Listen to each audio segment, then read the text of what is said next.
Hello guys! మీలో ఎంతమందికి meal maker తింటే చికెన్ తినే ఫీలింగ్ వస్తుందో కామెంట్ అయితే చేసేయండి. నేనెప్పుడు మీల్ మేకర్ తిన్నా చికెన్ తిన్నట్టే ఫీల్ అవుతుంటాను. ఇప్పుడు బర్డ్ ఫ్లూ అని చెప్పి చికెన్ అయితే తినొద్దంటున్నారు కదా! దాని ప్లేస్‌లో మంచిగా మీల్ మేకర్ వండుకొని తింటే చికెన్ తిన్నట్టే అనిపిస్తుంది. ఇంకా మంచిగా మసాలా కర్రీ అయితే ప్రిపేర్ చేసేసాను. ఇది చపాతీలోకి గానీ, అన్నంలోకి గానీ దేనిలోకైనా భలే ఉంటుంది టేస్ట్. ఇంకా ఫస్ట్ అయితే వేడి నీటిలో కొంచెం సేపు మీల్ మేకర్‌ని అయితే నానబెట్టుకోవాలి. ఇంకా తర్వాత అయితే ఆనియన్ కొంచెం ఫ్రై చేసేసుకొని టమాటా, కాజు అయితే పేస్ట్ అయితే చేసేసాను.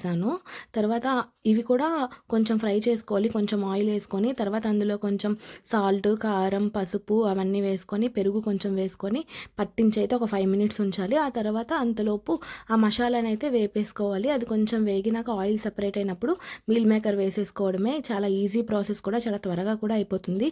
దేనిలోకైనా చాలా బాగుంటుంది. ఒకసారి ట్రై చేసేయండి. అలాగే ఛానల్ని ఫస్ట్ టైం చూస్తే ప్లీజ్ సబ్స్క్రైబ్ అయితే చేసుకోండి. వీడియో నచ్చితే ఒక లైక్ అయితే కొట్టేయండి. Bye bye.